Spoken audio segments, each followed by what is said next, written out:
Foram divulgados este mês 2 indicadores importantes da educação básica no Brasil. Um deles é o SAEB, que é o Sistema de Avaliação, e o outro é o IDEB, que é o Índice de Desenvolvimento. Os resultados mostram que a maior queda foi na alfabetização, mas o Ministério da Educação fez uma ressalva.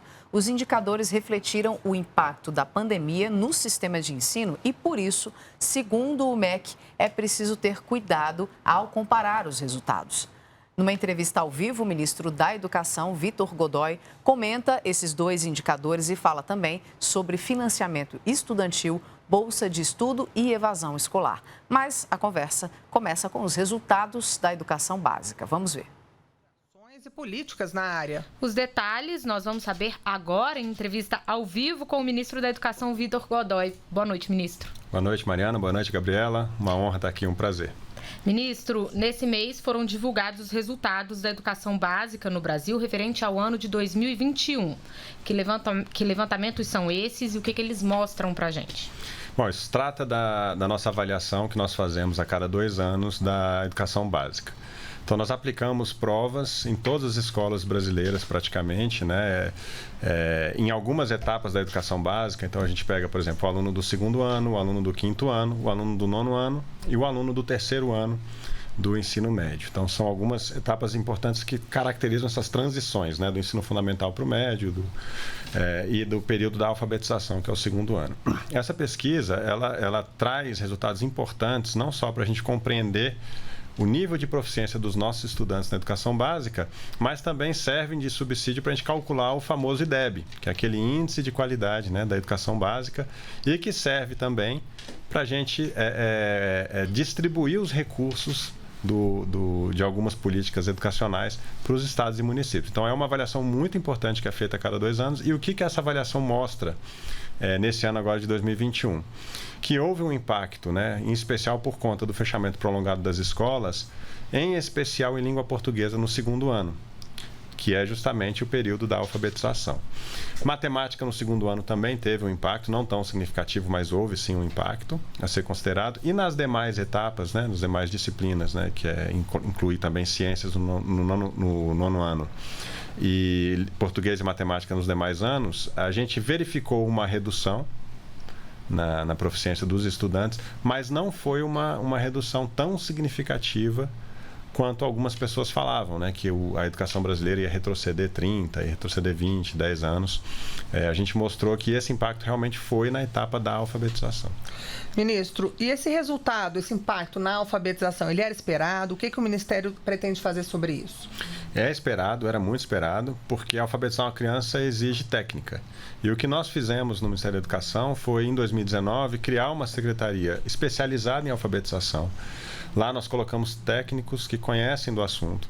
Nós fomos atrás das melhores experiências internacionais, fizemos pesquisas com base em dados científicos e construímos uma nova política de alfabetização no país, né? Essa política ela tem um programa, que é o programa Tempo de Aprender. Esse programa já está em mais de 5.000 municípios brasileiros. A gente já formou, já capacitou mais de 750 mil professores da rede pública e privada. E a gente tem tido excelentes feedbacks de alguns professores alfabetizadores que têm relatado que conseguem alfabetizar uma criança em até 6 meses, se aplicarem, né, adequadamente essa técnica. E só lembrando assim que o nosso Plano Nacional de Educação, em 2013, colocou como meta educacional alfabetizar uma criança no final do 3º ano. Nós estamos com a política priorizando para o 1º ano e nos alinhando com o que os países mais desenvolvidos, que têm os melhores desempenhos nas avaliações internacionais, fazem, que é alfabetizar uma criança no seu 1º ano, que é exatamente aquela idade em que existe uma plasticidade neural melhor para ele poder compreender, né, as habilidades da cognição para a aprendizagem da linguagem e da escrita. Agora, ministro, com esse levantamento de dados, com todas essas informações, é traçado, então, um diagnóstico, né? Como é que isso é trabalhado pelo Ministério? Quais são as principais ações? Perfeito. A partir de agora, a gente começa uma série de discussões técnicas, a gente faz a produção, inclusive, de alguns estudos, E esses estudos, eles servem de subsídio para a gente poder, então, elaborar nossas políticas e ver de que maneira a gente precisa atuar na educação para recuperar os nossos estudantes. Agora, ministro, esse assunto também foi tratado no encontro dos ministros da educação do G20 em Bali, na Indonésia, não é isso? Que ocorreu no início do mês. O que o Brasil aprendeu com outros países? O que foi discutido no encontro? Perfeito. A gente tem feito uma inserção internacional muito importante do Brasil na área educacional e a gente tem mostrado um pouco o que a gente fez aqui no Brasil para pensar a recuperação dos nossos estudantes. Então, lá na reunião dos ministros do G20, nós tivemos várias reuniões bilaterais com diversos países, como Austrália, África do Sul, tivemos reuniões bilaterais com o Banco Mundial, com a OCDE, e o que nós fazemos é justamente entender, né, o que os países estão fazendo em termos de recuperação e de que maneira a gente pode tanto ensinar como aprender. Então, um exemplo, assim, coisa que pouca gente sabe, né? A Indonésia é um país que tem praticamente a mesma população do Brasil, apesar de ser um conjunto aí de 17 mil ilhas, com praticamente 7 mil habitadas, eles têm uma população gigante e eles têm, por exemplo, políticas de formação docente e de escolha de dirigentes educacionais muito interessante, que pode inspirar o nosso modelo. Nós estamos justamente agora, nesse momento, discutindo as diretrizes para a escolha de líderes e diretores escolares. Então, a gente pode, por exemplo, olhar o que eles fizeram, o que eles construíram, de que maneira aquilo está sendo aplicado e quais resultados eles estão obtendo daquilo, para que a gente possa, então, importar, né, as melhores práticas e aprender com os erros também dos outros países e não ter que errar aqui, né, para aprender com os nossos próprios erros. Agora, na pandemia, além da preocupação com essa perda de conteúdo, né, com essa dificuldade dos alunos de absorverem o conteúdo, existe uma preocupação também com a evasão escolar, né? Isso foi percebido pelo Ministério? O que está sendo feito nesse sentido? Perfeito. A evasão escolar sempre foi uma preocupação. Desde 2020 a gente trabalha algumas iniciativas que hoje já estão em prática. Então, por exemplo, a gente incluiu no Disque 100 a possibilidade de uma notificação, né, em qualquer região do país. Qualquer criança que estiver fora de sala, né, um cidadão pode ligar no Disque 100 e aí vai notificar aquela situação. A gente já tem a rede de proteção com o Conselho Tutelar, que vai fazer a aproximação daquela criança, daquela família e tentar fazer a busca ativa. E nós também desenvolvemos um aplicativo que foi lançado agora em agosto, que chama Sistema de Alerta Preventivo, que é um sistema baseado em inteligência artificial, que vai, com base em uma série de variáveis, vai identificar o risco daquela criança abandonar a escola antes mesmo disso acontecer. Então, a escola ela vai ter tempo para trabalhar de maneira preventiva e evitar que a criança evada ou abandone a escola. Fala um pouquinho mais sobre esse aplicativo, ministro, para a gente entender. Tá, então é o seguinte, ele tem como base de informação, ele tem o sistema Presença que nós desenvolvemos, que é o sistema que controla a frequência dos alunos do Auxílio Brasil. Então, nós temos 20 milhões de estudantes hoje na base do Auxílio Brasil. São aquelas crianças das famílias que recebem o auxílio e que têm como condicionalidade para receber o auxílio frequentar a escola. Então, nós fazemos esse acompanhamento trimestral. Com base nessa informação da frequência do aluno, em outras informações, por exemplo, do contexto social no qual aquele aluno está inserido, contexto familiar, contexto das condições socioeconômicas, a inteligência artificial ela vai mapeando o risco daquela criança evadir e vai alertar a escola, vai informar a escola, ó, esse aluno ele tem risco de evadir por causa dessa e dessa situação. Então, você tem que trabalhar isso com o estudante para evitar, tem que dar uma atenção especial para aquele estudante, para evitar que no futuro ele abandone a escola. Situações que a própria escola podia não ser de conhecimento da escola, por exemplo? Exatamente. Considera, inclusive, o próprio desempenho do aluno nas avaliações que são feitas na escola. Então, aquele aluno, às vezes, está indo mal. Ele tem uma situação, às vezes, familiar e social complexa. E ele também está tendo faltas frequentes. Quer dizer, aquilo ali leva um alerta para a escola e a escola vai ser alertada que, olha, você precisa dar uma atenção especial para aquele aluno. Agora, ministro, vamos falar sobre o Plano Nacional de Recuperação das Aprendizagens. Ele é aberto a todos? Como é que os municípios e os gestores podem participar? Sim, essa é uma política que a gente tem sido muito elogiado, né, por organismos internacionais e outros países. É uma política que ela é bastante abrangente porque ela ataca várias dimensões dessa recuperação dos estudantes, tanto no que se refere aos conhecimentos que foram perdidos, ao combate à evasão e abandono, com essas iniciativas que eu citei, ao desenvolvimento também das competências socioemocionais que a gente tem trabalhado. Então, é uma política muito abrangente, o uso de tecnologia para acelerar todo esse processo.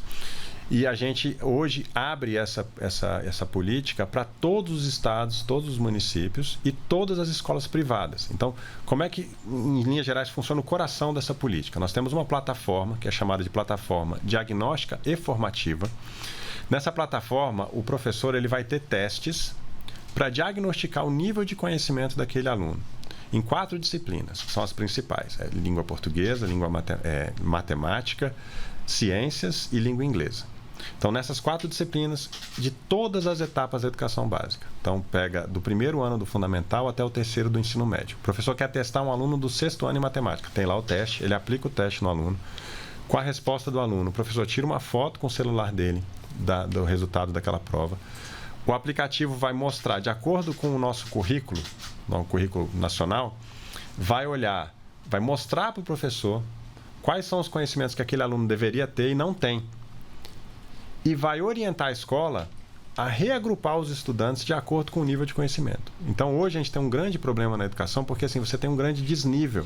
Então, um professor de matemática do 6º ano, ele recebe alunos que estão em diferentes níveis de conhecimento da matemática. E ele não tem como identificar isso. E com essa ferramenta agora ele tem. Ele não tinha como fazer isso, agora ele tem.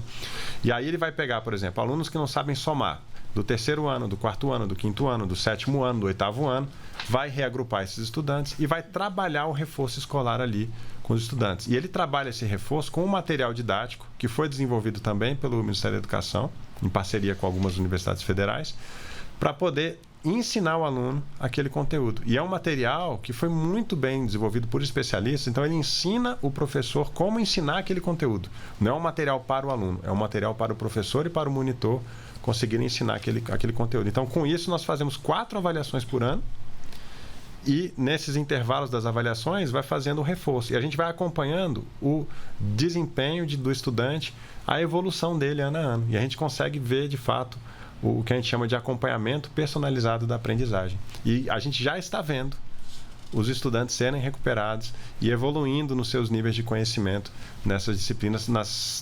Praticamente são 6 milhões de crianças hoje que estão utilizando essa ferramenta. Acaba trabalhando, então, nas 2 frentes, né? Com a escola e os docentes e com os alunos. Exatamente. A gente acaba auxiliando o professor, então, a ferramenta com uso de tecnologia, e o estudante a recuperar aquele conteúdo e não ficar para trás. Então, a gente, inclusive, tem nessa nossa plataforma o link com a nossa política de alfabetização. Então, hoje, o professor ele tem condição, durante o ano, de identificar se aquele aluno, por exemplo, ele está ficando para trás no processo de alfabetização. E aí vai conseguir trabalhar com as abordagens pedagógicas adequadas a recuperação do aluno e ensinar ele a ler e escrever, independentemente da série que ele esteja. Ele pode estar no 5º ano, que tem muito aluno hoje no Brasil, no 5º, no 6º, no 7º ano, que não sabe ler e escrever. Existe isso, e a gente diagnosticou isso nessa nossa plataforma, né? Se a gente pegar, por exemplo, só um exemplo da situação que a nossa educação brasileira estava em abril de 2021. Se a gente pegar os alunos do 6º ano que fizeram essa avaliação em língua portuguesa, 86% dessas crianças não estavam no nível de conhecimento adequado para o 6º ano. 86%. E dessas, praticamente 33%, ou seja, 1/3, não estavam devidamente alfabetizadas no 6º ano. Então é um déficit que se somou da pandemia, né? Ele vem já desde trás, porque quando a gente fez o SAEB de 19, por exemplo, a gente já diagnosticou uma situação muito crítica. O SAEB de 2019 já mostrou o seguinte, que os alunos que saíam do 2º ano, do 3º ano do ensino médio, metade desses alunos saíam nos níveis 0, 1 e 2 das nossas avaliações que a gente faz em língua portuguesa e matemática, o que é muito ruim. Então, praticamente metade dos estudantes saíam com deficiências em conhecimentos de língua portuguesa e matemática, isso já em 2019. Então, vem a pandemia, ela traz uma piora leve nessa situação e uma piora mais sensível, mais significativa na etapa da alfabetização. Ok, nós estamos conversando ao vivo com o ministro da Educação, Vitor Godoy. Ministro, as escolas no geral retomaram as aulas presenciais e mesmo agora a tecnologia continua sendo uma aliada, né? Um caminho sem volta esse daí. Caminho sem volta. A gente, logicamente, sabe que o ensino à distância ele é diferente na educação básica para a educação superior. A gente tem uma compreensão muito clara de que o ensino presencial na educação básica ele é fundamental e o ensino remoto na educação básica pode ser um complemento. Ele pode ser, às vezes, no contraturno, uma atividade, um curso, às vezes, que aquela escola não oferta, aquela região não oferta, e o aluno vai ter acesso por meio da tecnologia. Mas a tecnologia ela é fundamental, inclusive, para a adoção de ferramentas como essa que eu citei, né? Da plataforma que vai auxiliar o professor. Você tem outras plataformas que a gente desenvolveu que ajudam o professor a corrigir a redação do aluno, com uso também de inteligência artificial.